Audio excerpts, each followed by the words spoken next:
É, Vamos começar hoje a série, é, deixa- a série Ciclo de Palestras, Memória e Arte, e hoje nós temos o privilégio, a alegria de contar com a presença do professor Rafael Dantas, historiador Rafael Dantas, que vai vai fazer a palestra Contextos Urbanos e as Tensões na Cidade do Salvador, nos anos de 1820, ou 2 de julho. Bom, eu sou Fabiano Cataldo, professor da Unirio, participo do corpo editorial do Memória e Arte já há algum tempo, participo de algumas atividades com a professora Vanilda, que está aqui acompanhando a gente. E o que é esse ciclo de palestras Memória e Arte? Né? O Memória e Arte tem um escopo muito grande de ações essas voltadas para o patrimônio, para a história, para a cultura, eminentemente da Bahia, né? E de Salvador, como uma forma geral. E nós pensamos atender de uma forma muito ampla todo esse escopo da memória e da arte. Então, nós vamos abrimos hoje com o Rafael, né, nós estamos ainda nos festejos do 2 de julho, e vamos ter palestrantes como especialistas em maquiagem, vamos ter restauradores de papel, vamos ter historiadores, e vamos ter também colegas da área de arquivologia que vão trabalhar com arquivos digitais. Bom, vou ler agora o currículo do Rafael, para passar a palavra para ele, que vocês estão aqui na realidade para ouvir o Rafael. Vamos lá. Rafael é historiador e professor formado pela Universidade Federal da Bahia, pesquisador na área de cultura material e iconografia, desenvolve pesquisa sobre transformações no cenário urbano e arquitetônico na cidade do Salvador e suas representações iconográficas no final do século XIX e 3 primeiras décadas do século XX.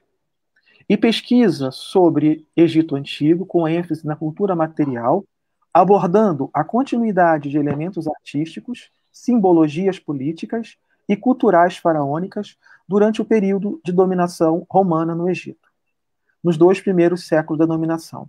Atual pesquisa de mestrado na Universidade Federal da Bahia, nossa querida UFBA. Rafael, você tem a palavra, sejam todos bem-vindos e, mais uma vez, muito obrigado. Eu sei que a sua agenda é muito ocupada, muito disputada, e você está cedendo esse espaço para o Memória e Arte hoje. Muito obrigado e um prazer ter você conosco aqui. Professor Fabiano Cataldo, todas as pessoas que estão nos acompanhando nesse momento, um abraço para a professora Vanilda Mazzoni e tal. É um grande prazer conversar com vocês, é um grande prazer falar sobre Salvador, falar sobre a Bahia, falar sobre esse momento tão importante para a realidade política, não só do nosso contexto da Bahia, do Recôncavo, como também do Brasil, né? O 2 de julho está inserido em uma série de questões que envolvem o panorama brasileiro também. Então é muito prazeroso, é muito gratificante para mim estar aqui com vocês, dividindo esse momento, esse bate-papo, essa conversa. Antes de falar sobre o tema da nossa palestra, gostaria de frisar, né, deixar registrado o meu agradecimento ao Memória e Arte por todo o trabalho exemplar, referencial que é feito já há um certo tempo aqui na cidade de Salvador, na Bahia, reconhecido inclusive com prêmios internacionais, né, por toda a dedicação, por todo o trabalho, no que toca à preservação dos documentos e demais materiais, né, que registram a nossa memória, que registra a nossa história. E eu faço questão de fazer esse registro, esse agradecimento, né, para frisar a importância do grupo, das pessoas que estão envolvidas, né, da professora Vanilda, de todos os outros professores, outros participantes, da equipe técnica e tal, em algo tão bonito, que é justamente de preservar, de guardar a nossa história. Então, muito obrigado, fico muito contente de estar abrindo esse ciclo de palestras e fico muito contente também de estar conversando com o professor Cataldo, que é uma pessoa maravilhosa, né, um entusiasta também na área das artes, na área das letras, principalmente, né? Então vai ser um bate-papo bem interessante, eu fico muito contente, muito feliz mesmo. Então, falando sobre a nossa temática de hoje, eu vou pedir para é, colocar o slide, né, que eu enviei para vocês. Não sei se vai aparecer agora, como é que vai aparecer aqui na minha telinha. Ó, já está aparecendo aqui, perfeito. Apareceu o slide, né? Se as pessoas tiverem algum tipo de dúvida, vão anotando num papelzinho, né, ou no computador, para quem está assistindo pelo computador, celular, etc., que no final da nossa apresentação vocês podem encaminhar uma mensagem, um e-mail para mim, que eu envio as demais referências, as fontes, os trabalhos existentes no que toca à realidade do 2 de julho. Por que falar sobre os contextos urbanos e as tensões na cidade de Salvador nos anos de 1820? Nessa ideia surgiu, não é o tema da minha pesquisa central, né? Mas essa ideia surgiu para dialogar justamente o meu espaço, o meu campo de pesquisa, que é sobre a cidade de Salvador e suas transformações urbanas, com um momento de grande relevância, de grande importância e transformação no cenário político da cidade, que foi o 2 de julho. Não só da cidade, como eu falei, no contexto baiano também. Eu entendo, né, a cidade do Salvador, assim como a cidade de Cachoeira, assim como a cidade de Santo Amaro, qualquer cidade, como um lugar o quê? De transformação, de transformações, de tensões, um campo de disputas. As cidades estão sempre em mudança, estão sempre em movimento. Apesar de possuírem construções estáticas, né, paradas, o que acontece, o que perambula pelas ruas, pelas avenidas, no caso atual, né, ou nas construções daquela época, nos sobrados das igrejas, mostra um pouco do contexto da sociedade daquela época, né? E isso tudo toca também no que a gente entende como cultura material. Então, a ideia de falar sobre esses contextos urbanos e as tensões existentes é justamente para mencionar, para localizar o 2 de julho no contexto de uma cidade, no contexto da cidade do Salvador, né? Falar sobre o 2 de julho e também falar sobre a cidade. São coisas unidas, são coisas que estão intrincadas nesse relacionar e nesse desenvolver no que toca às tensões ao longo dos anos de 1822 e 1823. Vou pedir para passar para o próximo slide, para a gente desenvolvendo essa questão.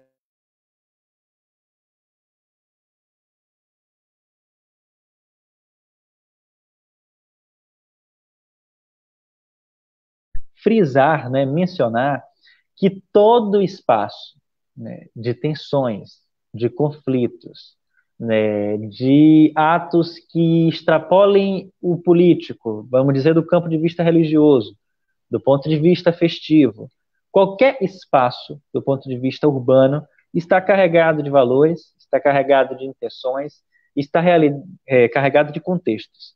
Né? Por isso que eu começo falando sobre a importância do espaço. Qual é o espaço que a gente está trabalhando? Qual é o espaço que a gente está discutindo nesse bate-papo de hoje?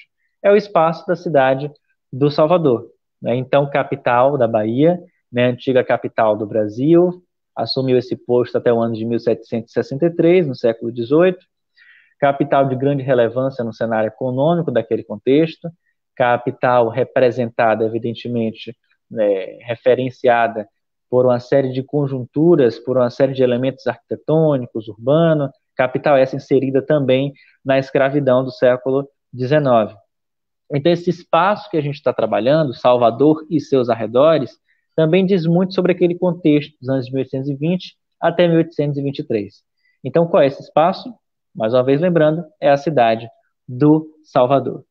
Falando sobre essa cidade do Salvador, a gente tem que mencionar, como eu já disse anteriormente, que essa cidade está em constante transformação, em constante mudança, né? A construção, o sobrado que foi relevante no cenário do episódio do fim da invasão holandesa em Salvador, no século XVII, em 1624, né? Anos depois, ou séculos depois, desaparece, sai daquele contexto, não tem mais relevância. No lugar surge um convento ou uma sacristia de uma igreja, a exemplo do convento, né, do Carmo, lá no centro histórico de Salvador. Sobrados que no final do século XVIII e no início do século XIX tinham uma relevância no contexto portuário, comercial da cidade, inclusive marcando a entrada e saída de mercadorias, anos depois simplesmente desaparece por conta de um aterro ou por um outro sobrado que é construído naquele lugar. Ou seja, esse espaço urbano, essa região, essa micro-região dentro de uma cidade, passa por transformações constantes, né? Então, é um espaço, é um campo de disputa, é um campo de mudanças, é um campo também de interesses. E todas essas construções, todos esses ícones urbanos, dialogam justamente com aquele momento em que estavam inseridos, né? E todo esse meio, todo esse espaço é cercado de quê? De pessoas. Quem constrói tudo isso são as pessoas, são os habitantes daquele lugar. Falar de pessoas é falar de quê? De interesses, de valores, né, de disputas, de visões de mundo e como essas construções também refletem essas visões de mundo. Né? Então, estamos falando de espaço, estamos falando de um meio, né, que é a cidade, que são as ruas, que são as ladeiras, que é como essas pessoas moravam, e estamos falando de um todo. Esse todo abrange, evidentemente, contextos mais amplos. Envolve um panorama político, envolve um panorama comercial, envolve um panorama das elites, envolve um panorama de diversos setores, de classes que ajudam a entender esse contexto urbano, esse contexto espacial da cidade de Salvador. E falar sobre tudo isso é falar, né, frisando mais uma vez para o título da nossa conversa, das tensões existentes. Tensões que existem em todos os lugares, em todos os momentos, tanto do ponto de vista doméstico, como do ponto de vista de questões muito mais amplas. Né? E cada um desses espaços também ajuda a entender isso. Então, frisando, né, fazendo uma geografia da cidade de Salvador aliado com a história, temos esses pontos para a gente nunca perder de vista quando a gente faz essa observação, quando a gente analisa, né, quando a gente pormenoriza essas questões. O espaço, a cidade e as pessoas. Pode passar. O próximo ponto que a gente vai falar é propriamente a cidade do Salvador. Apesar que nesse slide, né, só tem a cidade do Salvador, claro que quando a gente fala 2 de julho, a gente amplia a questão para o recôncavo da Bahia, a gente amplia a questão para outros lugares, tanto da Bahia, do recôncavo, como do sertão também. Mas aí ficaria uma discussão extremamente longa, né, e não teríamos como fazer esse pormenor, né, em uma apresentação de 40, 1 hora. Então vamos frisar na cidade do Salvador. Salvador, no século XIX, na primeira metade do século XIX, era uma cidade de contrastes, era uma cidade de permanências, né, de continuidades, era uma cidade de anseios, era uma cidade de disputas, de visões diversas, né, bem vista por uns, não tão bem vista por outros, comentários que ajudam a moldar um pouco daquela concepção que a gente tem sobre a cidade nos anos de 10 ou nas décadas de 20 do século XIX. É uma cidade marcada, antes de qualquer outra coisa, pelo seu contato com o mar. Isso não é uma característica exclusiva da cidade do Salvador, é uma característica também presente em outras cidades litorâneas aqui no Brasil, cidades em contato com o Atlântico, né, o próprio Rio de Janeiro, com a Baía de Guanabara, Recife, entre outras.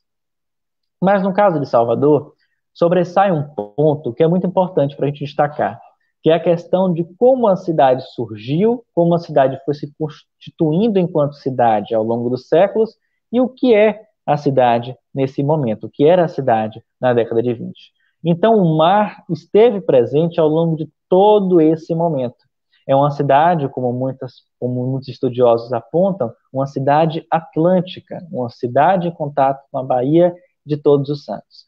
Isso já nasce desde o século XVI, quando Dom João III autoriza a construção da primeira capital do Brasil, a cidade de São Salvador, né, que meses depois é que vai receber esse título oficial, né, esse nome, e essa ligação privilegiada, né, uma cidade em uma posição alta, com a vista para a Baía de Todos os Santos, uma cidade com um porto, vai marcar todos esses séculos.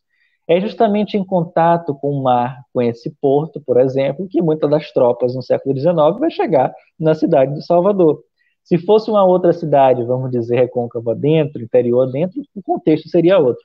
Então percebam como Porto, como as estradas, os caminhos que ligavam ao centro da cidade, como essa realidade com o mar, né, vai traçando a geografia das tensões naquele contexto. Essa Salvador também, para além de sua importância política, antiga capital da América colonial portuguesa, essa Salvador destaque, Salvador Atlântica, é também uma Salvador que eu vou utilizar aqui nesse momento, mas algo muito pessoal, que tem uma tradição revoltosa.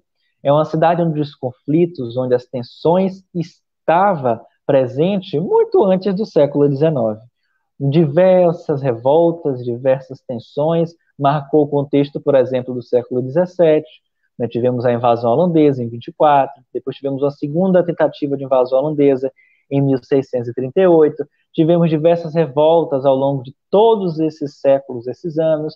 No final do século XVIII, a Conjuração Baiana, a Revolta dos Búzios, é algo interessante para a gente destacar por conta das propostas que foram colocadas, dos boletins sediciosos que foram espalhados pela cidade, boletins esses que foram fixados em paredes de algumas construções que existiram naquela época, que hoje não existem mais, outras existem, né, também no espaço urbano da cidade de Salvador.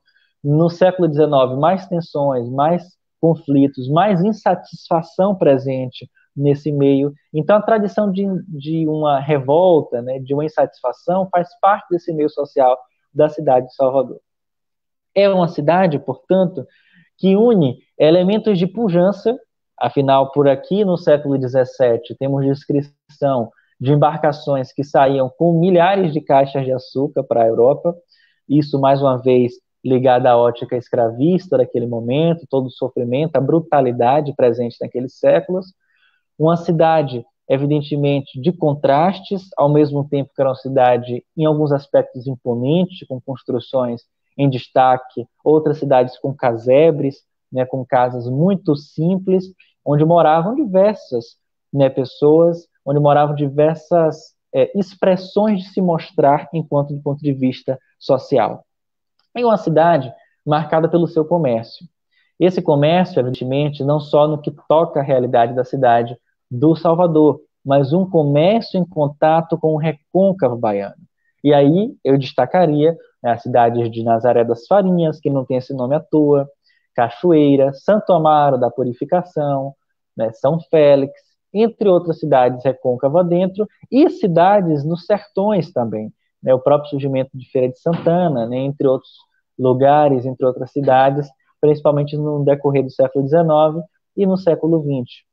Então, uma cidade que, de uma forma ou de outra, está conectada em uma rede no que toca a sua realidade naquele espaço do século XVIII, do século XIX, com o recôncavo baiano e também outros lugares.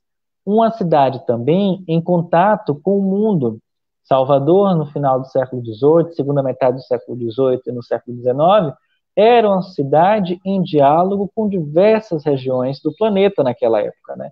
Uma cidade de destaque, uma cidade que, justamente por conta de seu porto, representava características para o comércio naquele momento, especialmente quando os portugueses chegaram em 1808, a família real, né, portuguesa, e abre os portos às nações amigas. E isso, evidentemente, que possibilita um grande número de contato, né, com as nações ditas amigas, principalmente os ingleses, que vai ainda dar mais destaque ao porto da cidade de Salvador e todas as suas relações existentes naquele contexto. Né? Então, essa é a cidade de Salvador no que toca esse preâmbulo, tanto do ponto de vista social como do ponto de vista econômico. Uma cidade em destaque e uma cidade em evidência. Ainda falando sobre esse ponto, posso até mencionar em outro momento do slide, não podemos esquecer, né, isso é observado por alguns estudiosos, por algumas pessoas, né, da área da história, que analisam de perto essa questão, que a parada do próprio D. João VI com a família real portuguesa no início do século XIX e a abertura dos portos aqui na cidade de Salvador, anos depois de termos um episódio de confronto, né, que foi a Conjuração Baiana, sinaliza, do ponto de vista político, uma estratégia do representante da corte portuguesa em ter parado aqui na cidade de Salvador e depois ter seguido para o Rio de Janeiro esse que virou a então capital, que já era capital federal.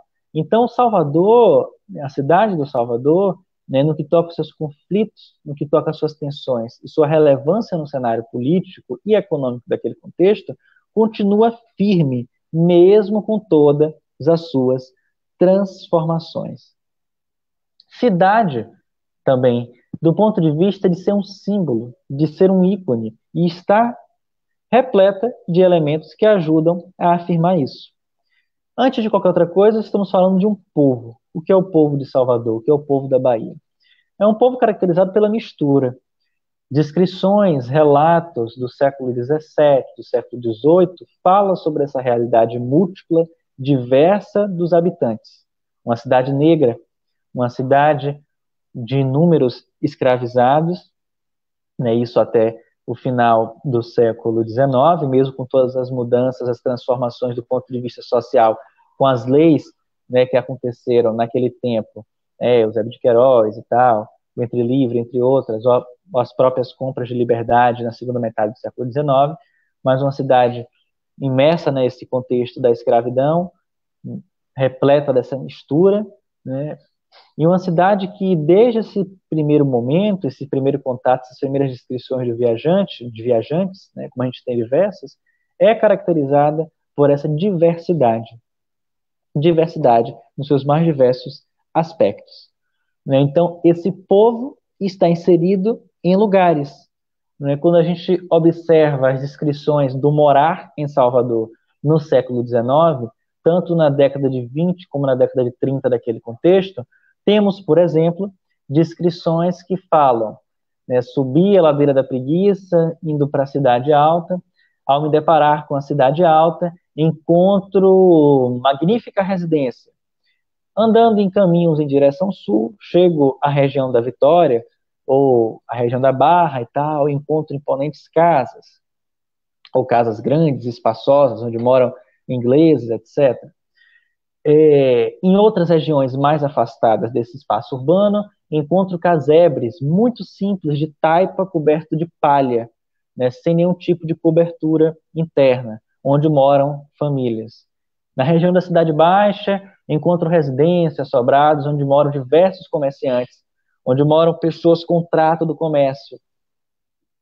Ainda percorrendo a Cidade Baixa do Salvador, vejo uma cidade de cores, uma cidade de vendas, uma verdadeira feira ambulante. Ruas estreitas que marcam esse contexto. Rua onde passam soldados, onde passam negros, onde passam brancos, onde passam gente de todos os tipos. Então, esses comentários, essas descrições, nos remete, né, nos possibilita fazer uma viagem no contexto da cidade naquela época e perceber, notar como era a cidade na década de 20 e na década de 30 do século XIX.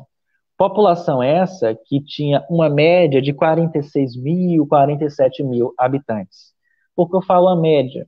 Porque temos algumas divergências em relação aos dados apresentados. Nem todas as pessoas eram contabilizadas naquele período, né, os censos, as contagens, né, de determinadas pessoas ou determinadas instituições seguiam determinada prática e outras seguiam um outro norte, mas a gente pode estipular uma média de 47 mil habitantes, vivendo nesse espaço urbano que a gente compreende como cidade de Salvador, que a gente vai ver nas imagens depois, muito restrito àquela região do centro histórico da nossa cidade. Uma cidade que está imersa nessas realidades de antecedentes, né? Uma cidade, como eu já disse, que foi capital do Brasil, da América colonial portuguesa, uma cidade de persistências, com a mentalidade muito do ponto de vista do comércio, com a mentalidade conservadora, assim como outras cidades também naquele contexto, com suas exceções, com seus momentos de luzes também. Essa é uma questão que a gente vai se aprofundar adiante no episódio 2 de julho, porque essa questão das persistências e das continuidades ajuda a entender também o contexto da cidade no ano de 1823. E como eu falei, todo esse contexto, todo esse espaço, todo esse meio, todo esse cenário econômico imerso na realidade da escravidão. Falar sobre isso, tocar sobre essa questão é fundamental, porque isso diz muito sobre o contexto da época, isso diz muito sobre os rumos que foram tomados nos anos, nas décadas seguintes, e isso mostra, antes de qualquer outra coisa, que essa cidade, né, que essas construções, é fruto justamente também dessa escravidão, né, desse trabalho existente naquela época. Assim assim como as insatisfações, né, e as perspectivas e os modos de entender esse contexto na cidade de Salvador. O medo também estava presente. Presente em que sentido? Né? A depender da tensão, a depender do conflito, a depender do que pode acontecer com a cidade, né, muitos representantes dessa elite econômica na cidade começaram a projetar e pensar o que poderia, né, acontecer, por exemplo, em um cenário de insurreição, de uma revolta, ou quem sabe de uma revolução. Lembrando que no final do século XVIII tivemos algo paradigmático no contexto americano, que foi a revolta de São Domingos, né, depois da independência do Haiti, feita por negros. E isso foi um marco em todo o contexto da América, né, chegou aqui com peso na Bahia. Existem diversos estudos que ponderam muito bem sobre essa questão, em especial os trabalhos do professor João José Reis, entre outros estudiosos. Então, essa é a realidade da cidade de Salvador nos anos de 20 do século XIX. Eu vou pedir para passar para o outro slide, para a gente ver, né, um pouco do ponto de vista iconográfico da cidade. Quando a gente fala de iconografia, quando a gente fala de imagens, né, temos que lembrar uma série de perspectivas do ponto de vista daquilo que está retratado. Quem retratou, como retratou, por que retratou, onde foi publicado, foi a pedido de alguma pessoa, foi uma viagem, é uma descrição, o que está representado, como está representado, quais são os estilos presentes, quais são as construções presentes, quais são as informações que esses dados nos oferecem. Ou seja, o que temos sobre esse material, um verdadeiro inventariado que a gente tem que fazer, um inventário que a gente tem que fazer. Essas são três perspectivas da cidade de Salvador que a gente pode ver na apresentação, uma do início do século XIX e outra logo da primeira década, meados da primeira década do XIX, que mostram lugares diferentes da cidade. Lugares diferentes, no entanto, com essa perspectiva do mar. Salvador é vista do mar em todas essas imagens que eu escolhi para vocês. Vilhena, em seu famoso frontispício, mostra a cidade do Salvador justamente exaltando essa cidade baixa, essa cidade alta, as construções dos comércios, dos trapiches na parte de baixo e na parte alta uma cidade residencial, ainda caracterizada pelas torres e as construções religiosas. Né? Lembrando da força que tinham as irmandades, as igrejas naquele período. Né? Os carmelitas, os beneditinos, os franciscanos, entre outros. Então, essa perspectiva ajuda a gente a se inserir na cidade, nessa época, no início do século XIX, né? Não estamos ainda na década de 20 no episódio 2 de julho, mas ajuda a gente ajuda a gente a perceber o que era Salvador nesse contexto, porque mesmo com os acréscimos, com as transformações nas perspectivas urbanas nos anos seguintes, a cidade não teve um grande crescimento assim. Ficou muito restrita àquela região do centro histórico e os seus arredores, né, indo para a região norte e a região sul e aquela região da praia na Cidade Baixa.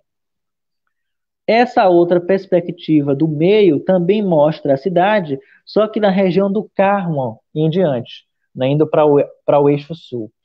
Esses dois aspectos mostram a Salvador muito mais habitada, muito mais densa do ponto de vista urbano, e uma cidade, como a gente pode perceber no meio, com regiões ainda sem construções, possivelmente descampados, roças, entre outras utilidades.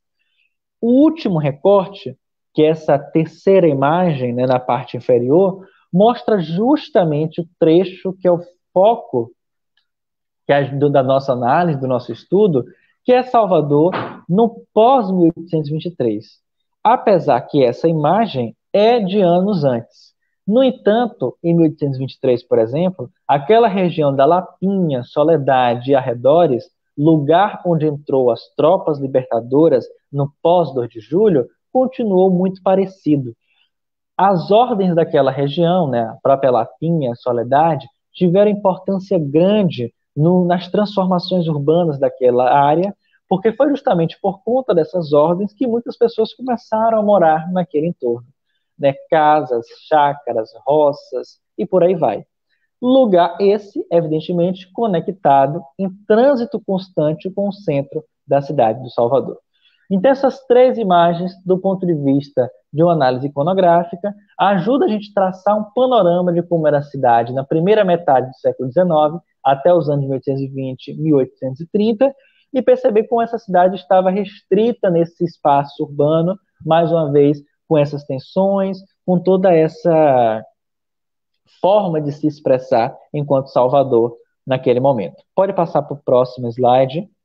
Nesse outro slide, temos um mapa de anos depois do 2 de julho, né, que é um mapa que está disponível na Biblioteca Nacional, pode ser consultado em uma resolução maravilhosa. E esse mapa é maravilhoso para a gente analisar esse contexto da cidade, do ponto de vista de suas tensões, e o 2 de julho, porque essa mancha preta que vocês estão vendo, eu não tenho como dimensionar quem está assistindo no Facebook, no notebook, computador, ou quem está pelo celular, né? Mas tem um mapa e tem uma mancha preta, né, mais densa, que é justamente o espaço onde o mouse está passando agora, exatamente. Estou conseguindo ver aqui, porque eu estou vendo pelo meu celular. É justamente onde o mouse está passando agora, essa mancha preta, que corresponde ao espaço central da cidade de Salvador. O que está nesse espaço central da cidade de Salvador? As principais ordens religiosas, as principais igrejas, né? As principais edificações, símbolos de poder. Então, a Câmara Municipal, a Câmara dos Vereadores, Casa de Câmara e Cadeia, é o Palácio do Governo, são as residências dos senhores de engenhos, dos comerciantes, né? São as casas de diversas pessoas de complexos panoramas sociais que ali habitavam, tanto na região de subsolo, como nos andares superiores, como em casas alugadas. Né? São as pequenas ruas, são as ruas que faz o contexto dos largos, dos terreiros. É o caminho norte em direção a essa parte curvada, Península de Itapajipe, Ribeira, Bonfim, etc. E são os caminhos sul em direção à ponta da cidade do Salvador, que é onde hoje temos, né, a região da Barra, da Vitória, da Graça. O que eu chamo a atenção? Essa mancha escura que a gente está vendo no mapa, né, foi um espaço de tensão e conflito entre os portugueses e os brasileiros em 1821, em 1822 e 1823. Ou seja, essa tensão, esse episódio do 2 de julho está localizado onde? Está localizado justamente aí, nessa cidade de Salvador. Esses arredores do mapa que vocês veem, além dessa mancha preta, também está carregado, né, de episódios, de momentos de confrontos e tal, porque as pequenas batalhas, os pequenos confrontos aconteceram justamente nessa região do entorno da cidade de Salvador, a exemplo da grande batalha de Pirajá, que acontece nessa direção, indo para os caminhos norte da cidade do Salvador.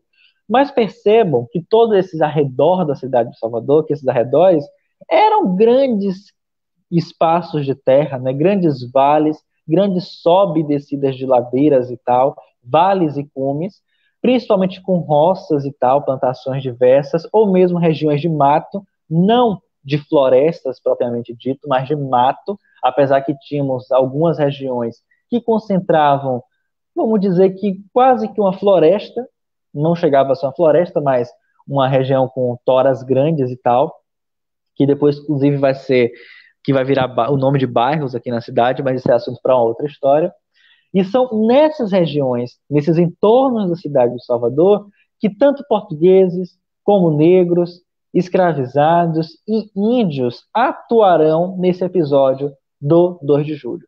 Então, tendo essa visão espacial da cidade de Salvador, podemos ir para o próximo slide para falar sobre o 2 de julho em si. Falar sobre o 2 de julho é também ponderar sobre os antecedentes, né?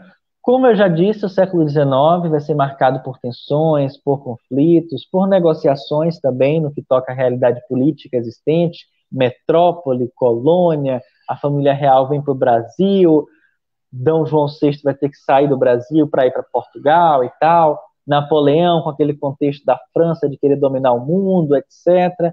D. Pedro I fica aqui no Brasil, temos todas aquelas tensões existentes. Chegamos no 7 de setembro de 1822. O 7 de setembro de 1822 não representa a saída e expulsão dos portugueses do território brasileiro. O que temos, sim, evidentemente, é um episódio de relevância institucional, né, de impacto político, afinal, o Pedro I declara a independência, a própria Leopoldina também está envolvida nesse processo, mas os portugueses continuaram aqui na cidade de Salvador. Dias antes, meses antes, a situação estava problemática em Santo Amaro, em Cachoeira e tal, ou mesmo na cidade do Salvador. Então, é interessante a gente mencionar, colocar a cidade, colocar a Bahia e todos os confrontos que aqui aconteceram em um cenário muito maior, que é o cenário das guerras, né, das tensões de dependência, melhor dizendo, no contexto brasileiro, e ponderar que o 7 de setembro de 22, apesar de sua relevância política, institucional e tal, não representou de fato o término daquela situação. Em 22, né, a cidade já era um palco de disputas, a situação de insatisfação entre os soteropolitanos, entre os baianos e principalmente o povo do Recôncavo com os portugueses já era marcada por episódios até mesmo extremos.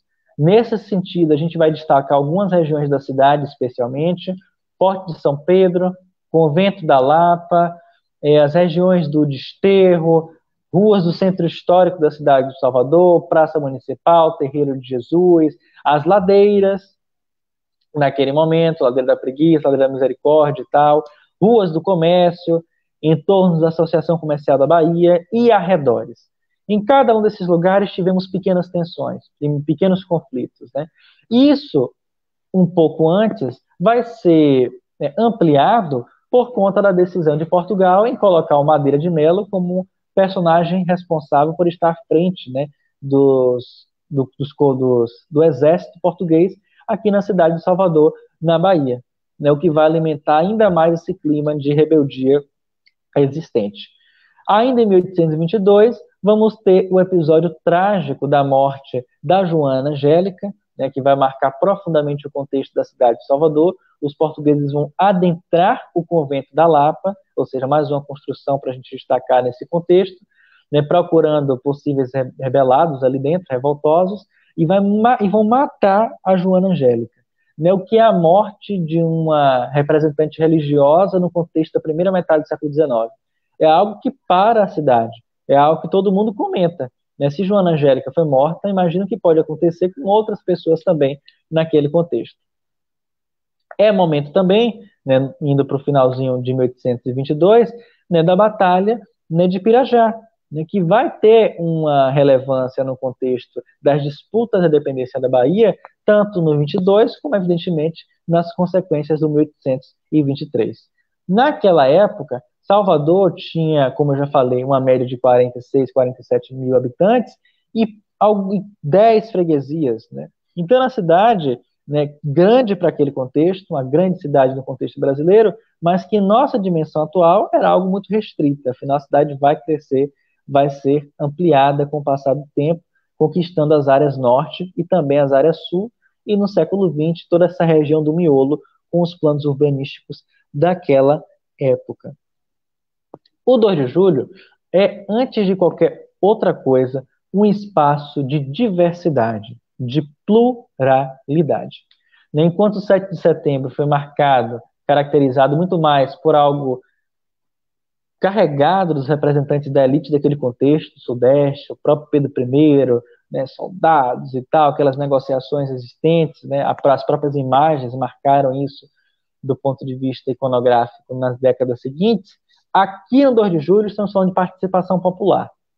Estamos falando de pessoas, estamos falando de habitantes da cidade de Salvador, da cidade de Cachoeira, de Santo Amaro, do sertão da Bahia, que participaram dessas tensões. Ou seja, não é algo explicado apenas do ponto de vista do exército, apenas do ponto de vista dos soldados e dos altos comandantes. Pelo contrário, é algo de participação do povo. O povo participou, o povo esteve ali presente também. Assim como o povo guerreou, lutou, entrou em conflito, também desertou, né? Entre outros panoramas existentes, como o professor Sérgio Guerra fala em sua dissertação. Né? Então, é um episódio marcado por essa diversidade, que também, evidentemente, está no campo de batalha.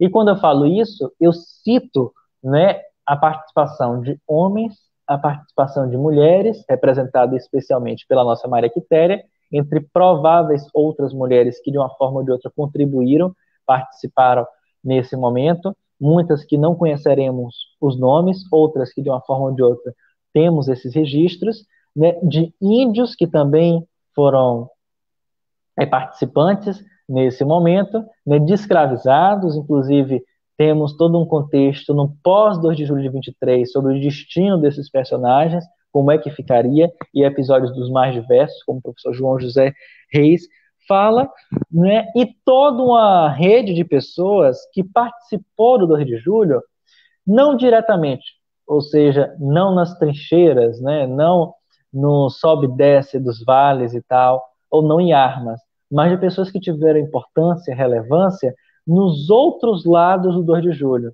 que é a comunicabilidade, que é a questão da alimentação, que é a questão de pensar com a guerra, de organizar com a guerra, de ajudar ou de cooperar de uma forma ou de outra, levando armas, levando animais, levando alimentos, ou seja, pensar o confronto do 2 de julho, nesses momentos de tensões, como uma rede muito mais ampla, além da Batalha de Pirajá ou de alguns momentos específicos. Pensar o 2 de julho para além do Labati, General Labati, para além do Lima e Silva, para além da Maria Quitéria, da própria Joana Angélica e dos outros personagens também. Então, é um evento, um momento marcado pela pluralidade, diversidade e pela participação das pessoas. Exemplo, quando a cidade foi sitiada, né, foi fechada, bloqueada, né, a cidade passou fome, né, não tinha alimentos, né, o próprio Madeira de Mello, general português, isso em 1823, né, nos primeiros meses de 1823, manda ver a realidade da cidade, se teria comida para os próximos meses, e chega à conclusão de que não teria comida para os próximos meses, né, e isso, de uma forma ou de outra, vai intencionar, vai obrigar, entre outros fatores também, né, a rendição, a saída dos portugueses da cidade do Salvador, e isso depois dos confrontos existentes em 22 e nos meses de 1823, né? Porque a cidade foi sitiada, os brasileiros fecharam, não entra comida na cidade de Salvador, não vai sair comida do Recôncavo, não vamos abastecer mais a cidade, né? Isso é estratégia de guerra, isso é uma saída muito inteligente daquela época, né?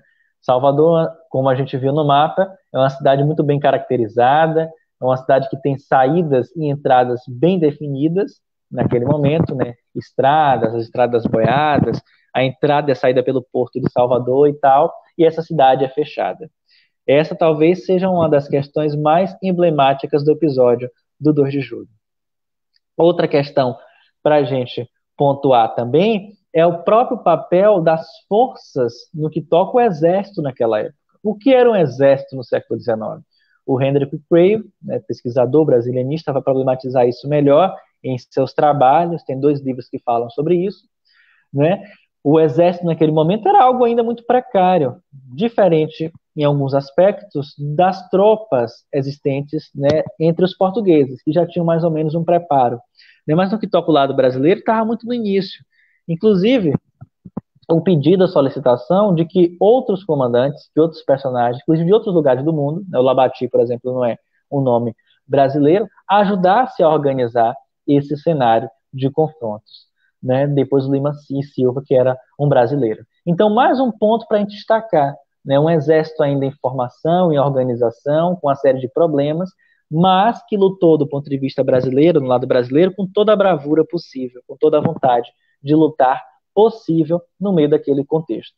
Para não ficar um discurso muito romanceado, né? Eu sou baiano, para não me acusarem de estar romanceando a história a favor da Bahia do 2 de Julho, claro que é um cenário de diversos interesses existentes. Né? Falar sobre o 2 de julho, falar sobre o papel das elites políticas naquele momento, das perspectivas dos projetos que evidenciaram como sendo conservadores, né, nos anos seguintes, né, os representantes de uma elite econômica também, o medo dos rumos que poderiam acontecer caso eles não assumissem as rédeas, né, o controle daquela situação, né, e uma série de questões envolvendo a própria identidade, né? Quem é quem nesse jogo, né, como cada um vai atuar e qual o papel de cada um nos anos seguintes. Então, para além de todo esse episódio de bravura, né, de um momento e uma data de relevância para o contexto brasileiro, temos, e baiano, evidentemente, temos que considerar o 2 de julho como um momento de tensões, de conflitos de interesses, como qualquer outro, de homens que estão imersos no seu tempo, né, sujeitos da sua época. E é importante a gente frisar isso, porque a gente não pode, né, carregar as nossas visões e interpretações, principalmente feitas muito tempo depois dessa construção do 2 de julho, para o contexto do século XIX, que é tão complexo. Né? O final desse momento de tensão vai ser marcado pelo julho de 1823, né, os portugueses vão se render, vão embora, vão sair de madrugada, de manhã cedinho, as embarcações vão lá, cruzar a Baía de Todos os Santos, Oceano Atlântico adentro. Nos anos, horas depois, né, vamos ter entrada das tropas vitoriosas pela Estrada da Liberdade, o Largo da Lapinha, Soledade, centro histórico da cidade de Salvador, Terreiro de Jesus, né, depois Praça Municipal, né, comemorando esse dia de finalmente liberdade, né, a ação que evidentemente foi concretizada nesse 2 de julho, mas que bebe também de uma série de insatisfações que foi construída ao longo de toda uma história de rebeldia na cidade do Salvador. Em 1824, a gente vai ter, né, comemoração, festejo para o 2 de julho. Né, nos anos seguintes, o povo vai abraçar o festejo, ou seja, o 2 de julho não vai ser só interpretado do ponto de vista político-militar, mas também uma festa que vai ser encarada e abraçada na perspectiva popular, onde temos diversos 2 de julho dentro de um 2 de julho, ou seja, manifestações e expressões dos mais diversos aspectos perante essa caminhada, inclusive também com a discussão possível no que toca à pauta racial nos anos seguintes da segunda metade do século XIX. Pode passar para o outro slide. Né? E essa ilustração, e por que eu escolhi esse desenho, né, do Bento Capinão do século XIX, para falar sobre o 2 de julho, porque ilustra muito bem esse contexto das intenções, né, das formas de entender, de ver o 2 de julho naquele contexto do século XIX. Mais uma vez, o espaço cidade, o espaço urbano, esse contexto urbano está presente nessa imagem. Ali no canto direito temos o Convento da Soledade, né? Inclusive a gente já mostrou isso no mapa, na fala anterior, exatamente nesse cantinho direito. No meio da gravura temos um arco do triunfo que foi confeccionado pelas irmãs do convento e provavelmente por outros personagens, habitantes do entorno e tal. Arco esse muito bem decorado, com uma série de guirlandas e flores e tal, que foi colocado para marcar a entrada desse exército libertador, com Lima e Silva, entre outros tantos personagens que tiveram participação, atuação nesse confronto, né? Nos episódios que levaram ao 2 de julho. O que a gente destaca nessa imagem é a perspectiva do vitorioso, ou seja, quem está ali, quem está representado, são os soldados, né? São os generais, são os combatentes, né, muito bem arrumados e tal. O povo não aparece nessa imagem. O povo aparece bem distante, nas campinas, lá nos vales, bem no fundo da gravura. Né, mas isso faz parte da ótica da representação da época, na segunda metade do século XIX. Né? Final da primeira metade do século XIX, início da segunda metade do século XIX. né? E é um pouco desse contexto que a gente vê no Bento Capinã, que foi aquele momento do 24, mas com uma observação: o povo também estava presente. O povo também marcou presença no 2 de julho de 23, né, e de 24, especialmente. Então, no geral, eu acho que a gente pode elencar alguns pontos para a gente destacar na aula, na palestra, né, na fala de hoje. Sempre pensar um momento de tensões, de confrontos, de rebeldia, qualquer que seja, como algo localizado em um espaço, como algo localizado em um lugar. Nunca podemos perder isso de vista, né? A Revolução Francesa está muito bem registrada, caracterizada em um contexto de Paris naquele momento, né, dos subúrbios de Paris, dos entornos de Paris e tal, o que foi a queda da Bastilha, o que foi a invasão do Palácio de Versailles, né, entre outros símbolos da monarquia naquele momento, né, a Conjuração Baiana, como eu falei, para trazer a nossa realidade para próximo, para trazer essa questão para a nossa realidade, está inserida no contexto da cidade de Salvador no final do século XVIII, os boletins que foram colocados em alguns lugares da cidade e tal, e o 2 de julho também tem seu contexto urbano, né, dialoga com o que era o Forte de São Pedro naquele momento, Forte de São Pedro esse que estava localizado nos caminhos indo em direção sul da cidade de Salvador, muito próximo do Largo do Campo Grande, que no final do século XIX vai receber um monumento em homenagem ao caboclo. Né, o que eram os conventos, o que eram as roças dos conventos naquela época, onde as pessoas saíram fugindo, né, com os episódios, com os confrontos envolvendo os portugueses. Portugueses procurando brasileiros, brasileiros tacando pedra em portugueses quando subiam ladeiras com procissões, entre outras questões. E o que foi, por exemplo, nos episódios de 23, 24 e 25, as tensões existentes, os climas de tensão existentes entre os portugueses que ficaram na cidade de Salvador e em outros lugares, e toda essa insatisfação existente, né? Onde as pessoas demonstraram de forma muito clara a sua contrariedade, a sua insatisfação com aquela realidade existente, com a permanência de muitos portugueses. Então, o espaço, o meio urbano, as construções também ajudam a entender, estão inseridas nesses espaços de tensão que a gente fala.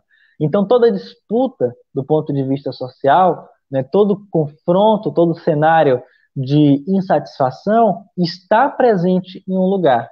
E a cidade, como um ambiente de impacto, né, que bebe de tudo isso, se transforma, vai junto com tudo isso. Né? Então, uma casa que é invadida, uma casa que é incendiada, é uma casa que também tem um link com aquele contexto. Tudo isso, evidentemente, feito pelos sujeitos de cada época. Então, espero que tenha sido claro, né, lúcido nessa apresentação. Eu vou encerrar minhas palavras agora para a gente ir para um bate-papo, para uma conversa, para não ficar algo muito longo, né, e ter a oportunidade de ouvir vocês também. Mais uma vez, agradeço essa oportunidade, me considero, me coloco como parceiro do Memória e Arte, já sou uma pessoa já amigo do Fábio do Cataldo, né, e da professora Vanilda, e dou os parabéns por toda a iniciativa e agradeço a amiga que está também colaborando com a gente, fazendo a passagem dos slides enquanto eu estou falando. E agradeço, acima de qualquer outra coisa, a Deus, né, e as pessoas que também estiveram acompanhando ao longo desses minutos essa fala sobre o 2 de julho. Um abraço para todo mundo e continuo aqui. Bom, Rafael, muito obrigado pela sua fala. Depois de ouvir você falar, eu frequento Salvador há mais de 20 anos, entregando aqui a idade, né? E com a sua fala, a vontade que eu tenho agora é de pegar um avião correndo para Salvador, para andar por aqui. Enfim, sua fala realmente é apaixonante e é uma fala muito clara. E, enfim, o tempo passou que a gente nem percebe. Agradeço muito a sua exposição. Obrigado. Vou aproveitar antes de abrir para as perguntas e comentários, agradecer assim a colaboração da professora Brenda, a professora lá da Unirio, que está aqui dando esse suporte tecnológico. Obrigado, professora Brenda. Agradecer também a Lívia e todos os presentes aqui. Eu tenho algumas perguntas aqui, Rafael. Eu vou fazer alguns comentários, enquanto outras perguntas vão aparecendo aqui. Eu achei muito interessante. Eu queria só. Não são nem perguntas, são comentários para depois, de repente, você comentar um pouco mais. Eu Certo. gostei muito dessa ideia que você com essa questão de Salvador, uma cidade revoltosa. Adorei isso, né? Essa característica que você fala de Também Salvador. gostei. Eu gostei muito disso. E será que a topografia. Você falou muito da topografia, né, de Exato. Salvador, que associou muito. Você falou ali do Forte São Pedro, Piedade, as ruas. Essa topografia, ela colaborou com essa característica revoltosa de Salvador. E é interessante que você fala que eu gostei muito também que você isso se estende, isso capilariza também um pouco para algumas outras cidades, como você citou, Cachoeira, ou seja, é uma característica soteropolitana, mas também que se espalha um pouco para outras cidades. Enfim, é um pouco isso. Depois eu comento outras coisas aqui, deixar as pessoas falarem também. Se quiser comentar, fique à vontade.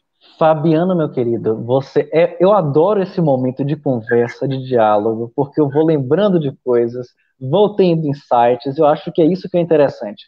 O melhor na Sim, aula, quando a gente dá aula, você que é professor sabe disso, é esse momento de reflexão com os alunos, né? Esse exato. bate-bola, porque a gente tem, né, visões a mais para falar. A gente, por exemplo, lembra, eu falei sobre isso na fala anterior, né, da importância que foi Salvador. Um lugar de prosperidade, um destaque no cenário econômico, uma cidade negra, com um grande número de escravizados, né, ao longo de toda a história. É um ponto que a gente não pode destacar. Quando a gente fala sobre essa diversidade do ponto de vista étnico e cultural, também presente na cidade de Salvador, ou seja, foram pessoas que vieram, né, que foram trazidas, sequestradas do continente africano e tal, na cidade, né, que são de diversas regiões daquela região. Benin, Angola, Moçambique, por aí vai. Né, são grupos diferentes. Aqui dentro, interesses também diferentes. Então, vamos pensar em toda essa realidade de diferentes contextos, de diferentes perfis em uma cidade de destaque como Salvador. Alguma coisa vai ter que dar, né? Entre essas possibilidades, revolta. E quando a gente analisa do ponto de vista da topografia, dos contextos urbanos da cidade, Salvador foi construída com algumas divisões bem claras, né? Da parte baixa, na parte baixa, zona da praia e tal, uma cidade muito viva do ponto de vista comercial, uma cidade-porto, né? Uma cidade com os seus trapiches, com os seus mercados, com as suas feiras, com uma chegada e saída de pessoas que marca toda a sua história. Do ponto de vista da cidade alta, a cidade dos sobrados, das igrejas, uma cidade caracterizada pelo seu poder político. De uma forma ou de outra, mesmo com a diversidade existente nessa cidade alta, onde tínhamos, por exemplo, um sobrado, onde morava o proprietário em um andar e subalugava os andares anteriores para diversas pessoas, né, negros, brancos, comerciantes e tal, é uma cidade que, do ponto de vista urbano, também segrega, também coloca cada uma pessoa em determinado espaço. A partir do momento que você faz isso, tanto de uma forma pré-estabelecida ou construída historicamente, você também tensiona possíveis insatisfações ou revoltas. Né? Quando a gente vai para Cachoeira, quando a gente vai para Santo Amaro, temos pontos em comuns. Né? Cidades muito prósperas, ligadas ao momento da economia do açúcar, né? Que marcou todo o contexto da região do Recôncavo Baiano, séculos passados, no século XVIII e XIX também. Então, cidades que conviviam com a pujança de forma exacerbada, inclusive temos diversos registros, Fabiano, inclusive eu vou postar isso no Instagram depois, alguns registros do século XVIII, do século XIX, algumas gravuras e tal, descrições que falam sobre essa questão. Viajantes que chegam na cidade de Salvador e em outros lugares que falam, nossa, a pujança aqui é absurda, determinada pessoa vai na cidade baixa ou na cidade alta, carregada de joias, chega a ofuscar os olhos. Né? Tudo isso presente em meio a uma miséria muito gritante também. Né? Uma miséria presente na pobreza, né? Na fome, em construções não dignas para aquele contexto das moradias daquela época, né, choupanas que ficavam em alguns cantos da cidade de Salvador, casas de pau a pique, etc. Né? As descrições são as mais diversas. Então, a geografia, a topografia, essa realidade de pujança e de pobreza, tudo isso convivendo nessa cidade de importância econômica e política, como era Salvador e outras cidades, e que tem, evidentemente, um cenário de tensão caracterizado pelo 2 de julho de 23. Mas aí eu vou problematizar mais essa questão. Se você me permite, eu vou problematizar mais essa questão. Vamos lá. E o Rio de Janeiro, e outras cidades, e o Recife, etc., também não tinham realidades similares? Tinham. O Rio de Janeiro, no século XIX, era uma grande metrópole, né? Era a maior cidade no Brasil naquele momento, né? Salvador, a segunda maior cidade, inclusive uma cidade que dividia algumas características muito semelhantes com a realidade de Salvador. As descrições falam de Rio de Janeiro e Salvador de forma muito parecida, apesar que o processo de urbanização do Rio de Janeiro é diferente da cidade de Salvador, mas com alguns aspectos semelhantes. Né? No entanto, a gente não viu isso no Rio de Janeiro, né? A gente não viu esse cenário de tensões, de conflitos, de forma tão densa como a gente vê aqui na cidade do Salvador. E aí, como é que a gente tem a explicação para isso? Eu não tenho a resposta, mas eu acho que todos esses cenários mostram um pouco desse panorama do que eu coloquei como um tópico lá, né? De uma cidade revoltosa. Eu acho isso interessante para a gente observar. Eu acho que tudo isso contribui para a gente entender o que era Salvador. Sim. Tivemos, né, em outros momentos também, né, tensões. Né? Na semana passada eu estava me debruçando em obras, né, conhecidas, que são referência, o trabalho do professor João José Reis, etc., da professora Vamira, entre outros pesquisadores e professores. Né, o professor João José Reis fala sobre a revolta dos malês de 35 do século XIX. Eu acho aquele trabalho maravilhoso, porque ele vai destrinchando aspecto por aspecto desse episódio. É algo que vai acontecer, que vai ser descoberto, correção, em uma casa no centro da cidade, na Cidade Alta. Os malês, os nagôs, né, revoltados, vão sair e tentar resgatar da Câmara Municipal determinado componente, né, integrante dos malês, que estavam presos na Câmara, não vão conseguir e vão sair pela cidade do Salvador tentando fazer a rebelião, né, com uma pauta extremamente ousada para aquele contexto. E aquilo vai marcar o contexto da cidade. Né, vão incendiar algumas casas, vão fazer alguns conflitos, algumas tensões. São, em média, 6 horas que vão marcar o contexto de toda a cidade de Salvador. Isso aconteceu no Rio de Janeiro, isso aconteceu em outras cidades do Brasil, em suas devidas proporções, né? Revoltas, conflitos, tensões, aconteceram sim, né? Mas na dimensão que a gente tem no 2 de julho é diferente, né? Porque o popular abraçou, marcou presença, diferentemente do eixo sudeste, em que ficou algo institucionalizado. Né? O Pedro I, né, lá em São Paulo, às margens do Rio do Ipiranga, todos os representantes da elite política daquele contexto, a gente tem que frisar isso, né? Bonifácio, Leopoldina, né? Entre outras pessoas também. Mas aqui não. O povo foi para as ruas, literalmente, com facão, arco e flecha aos índios, ou pedradas mesmo, como a gente tem alguns registros.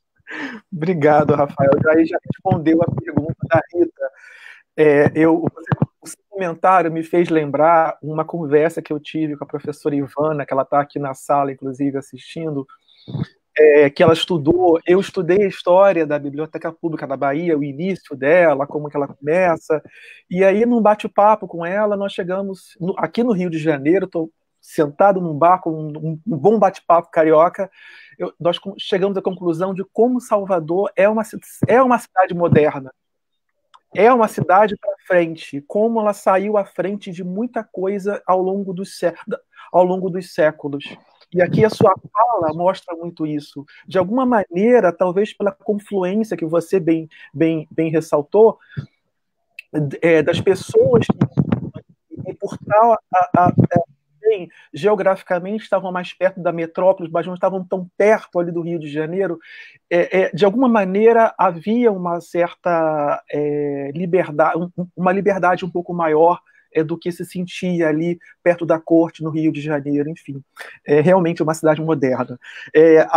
Tem um aqui, deixa eu ver, sim. Alguém perguntou, Rafael fez um comentário aqui sobre a documentação, se você tem alguma informação. Primeiro, a pergunta da Rita, né, você já respondeu, né? E essa daqui que disse a documentação da Suelen, a documentação referente a essas tensões estão disponíveis online? Você sabe se está em que arquivo, como é que está isso? Estão em livros? Meu querido, sobre essa pergunta anterior da questão popular, eu tenho que problematizar, tenho um dever de problematizar essa questão. Porque, inicialmente, né, inicialmente, ao longo das tensões, o papel das elites naquele momento, tanto do ponto de vista militar, dos senhores, né, daquele período, dos grandes comerciantes, dos representantes políticos, foi decisivo. Então, para além do popular, temos que fazer essa observação. Tem todo esse jogo complexo envolvendo povo e políticos, onde as pessoas, onde o popular participou também, né? Em tensões, em confrontos e tal. A festa do 2 de julho é uma outra questão. A tensão do 2 de julho na Bahia é um episódio, é um contexto, né, com suas particularidades. Aí eu vou aproveitar e indicar 2 trabalhos, fazendo um link com a pergunta que você fez agora, que é o do professor Marcelo Siquara, que fala sobre o 2 de julho. Eu vou disponibilizar, posso enviar para ela também. E tem um outro trabalho, que é o do professor Sérgio Guerra, que fala sobre a participação popular na festa, né? E a festa é um momento posterior, não é? 24, 23, 25, ao longo do século XIX, é que vai ter esse contorno, esse contexto de abraço popular, porque aí é um festejo, já está em uma outra ótica de observação.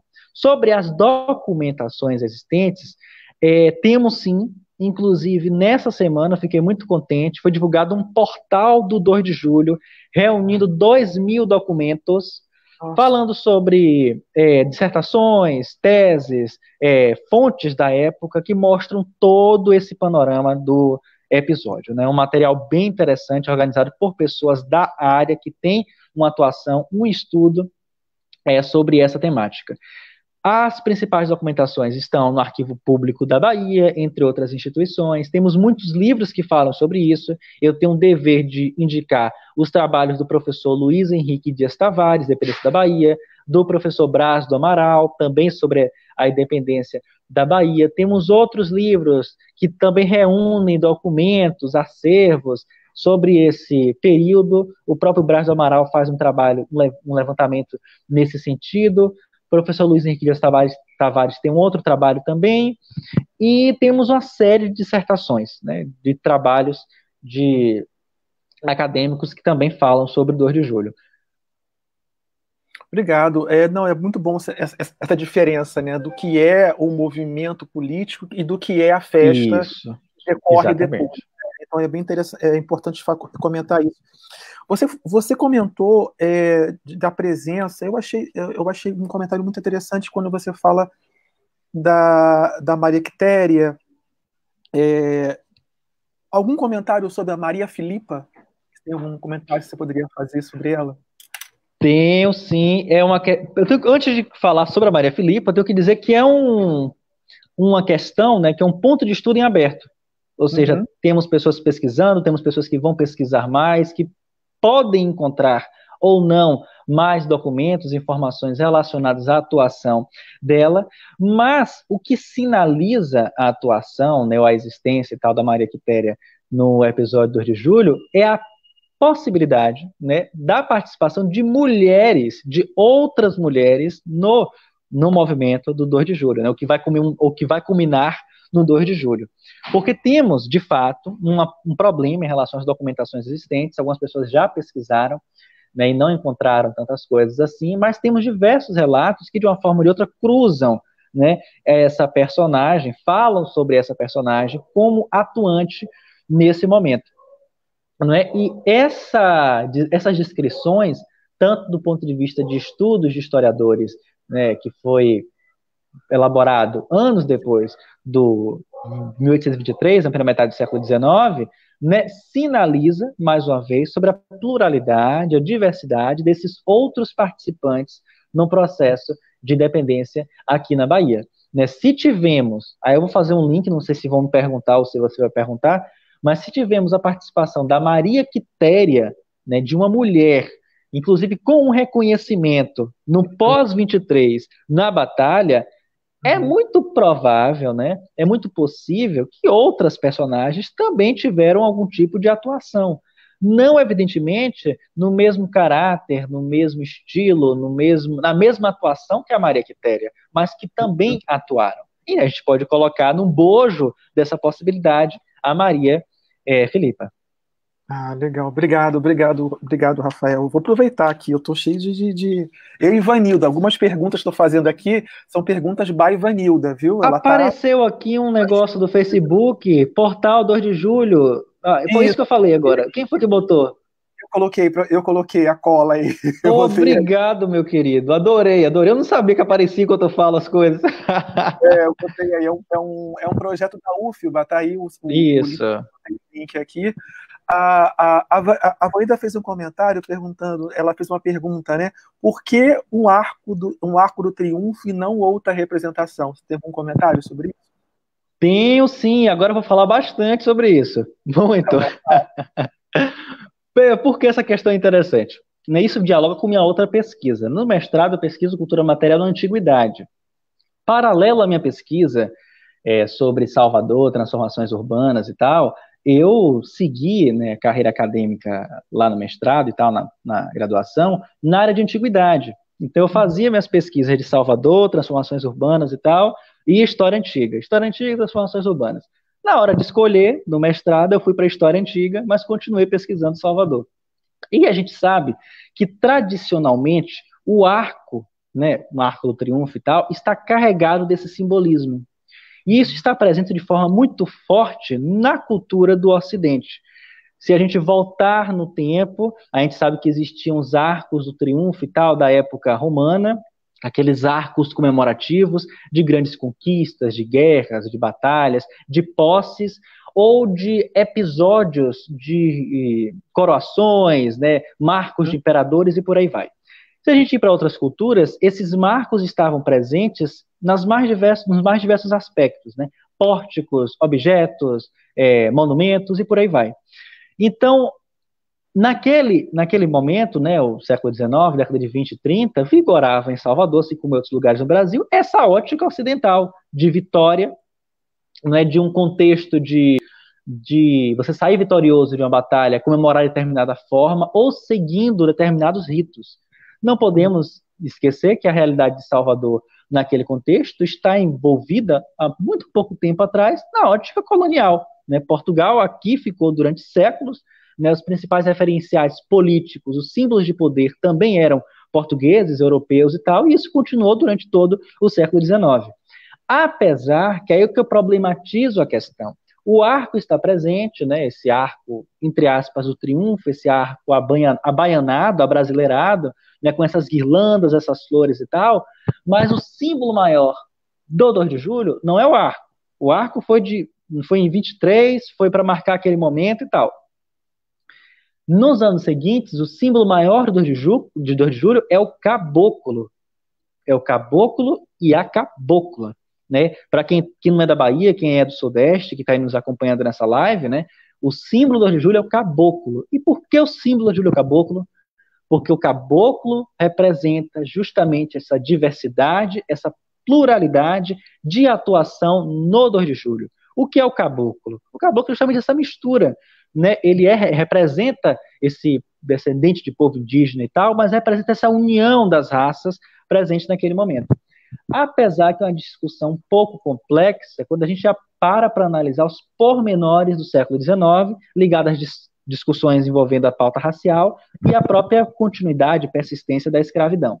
Mas a marca do 2 de julho é o caboclo, inclusive ele surge com essa ideia, vai sendo ressignificado com o passar do tempo, porque mais uma vez entre o povo vai abraçar o caboclo de uma forma que você só encontra na Bahia. Eu estou brincando, estou exagerando, porque vocês encontram em outros lugares também com outras expressões, né?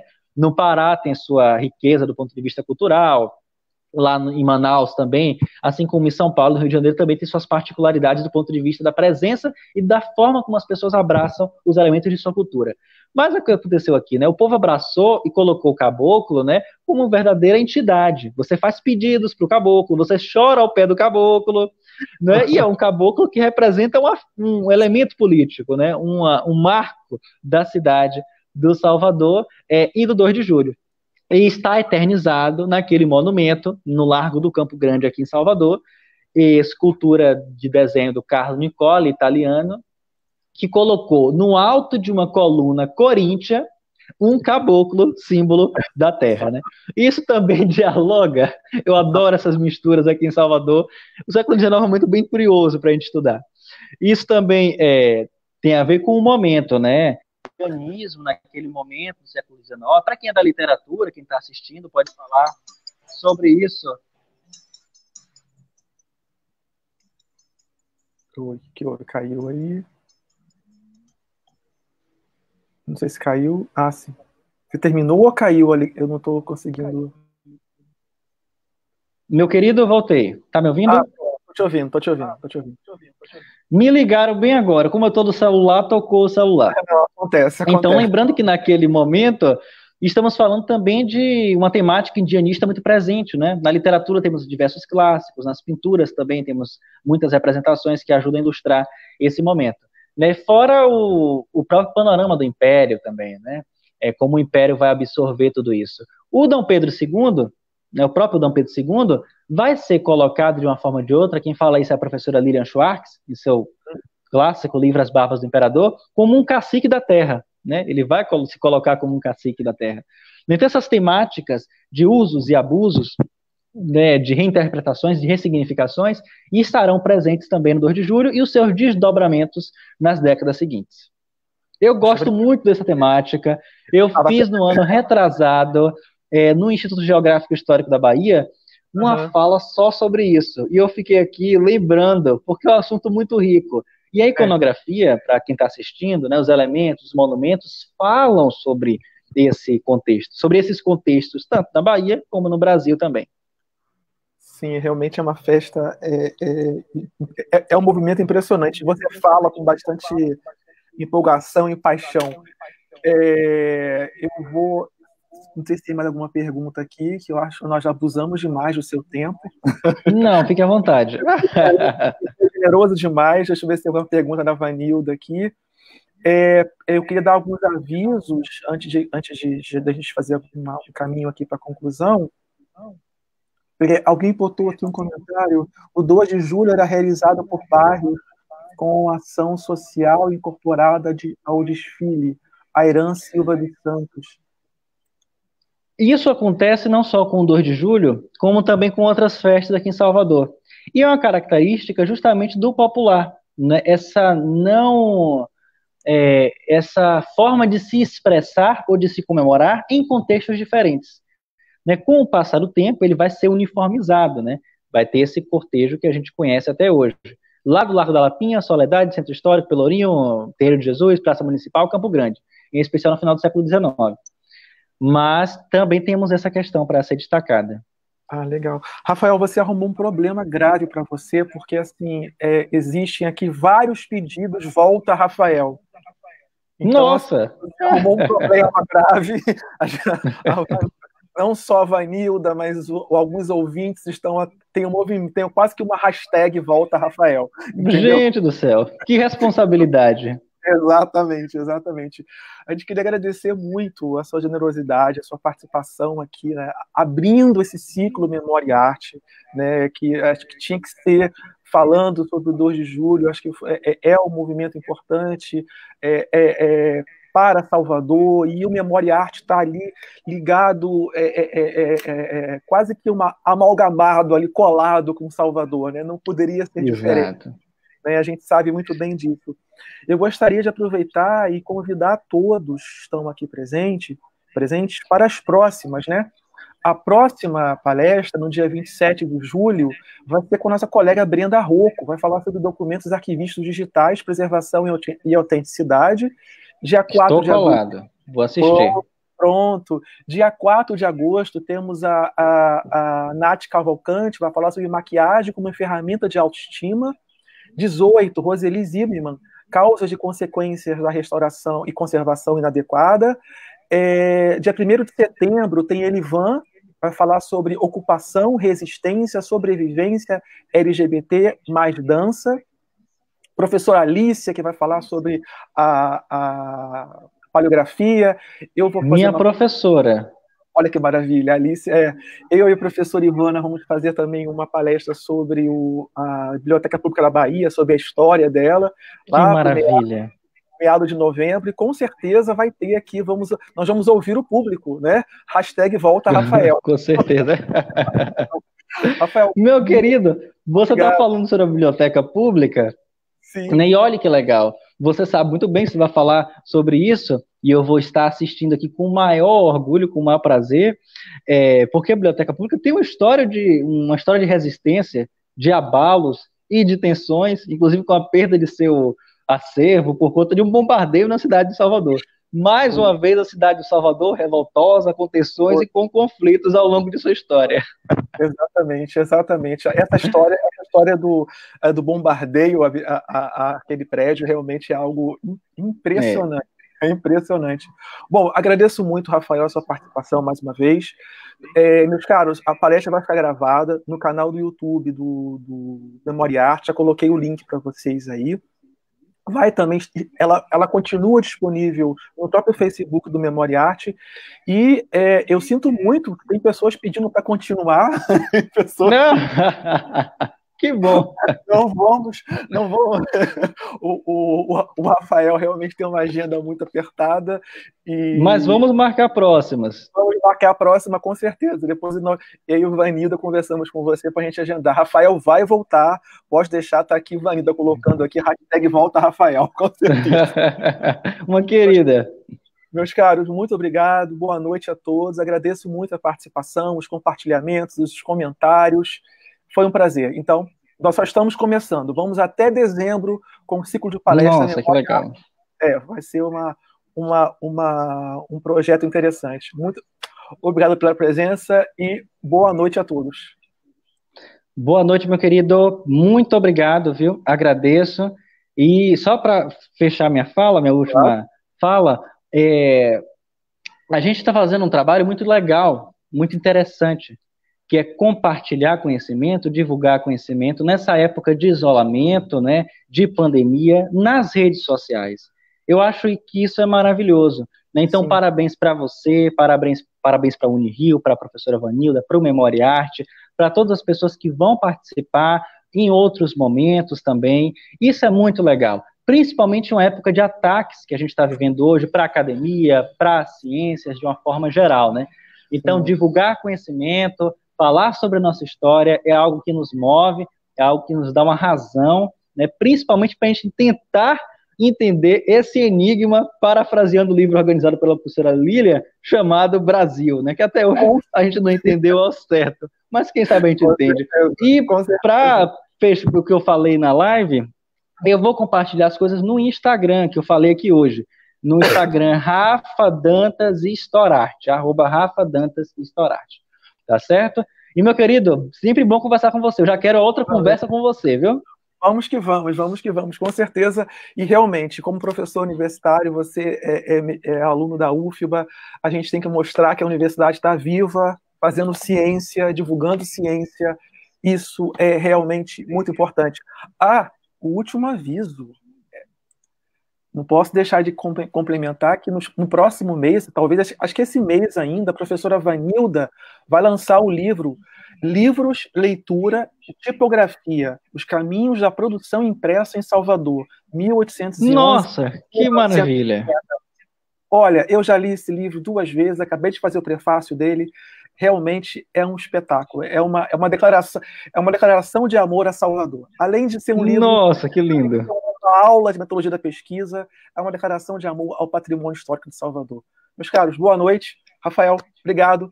Até a próxima. Abraço, querido. Tchau, gente. Até a próxima.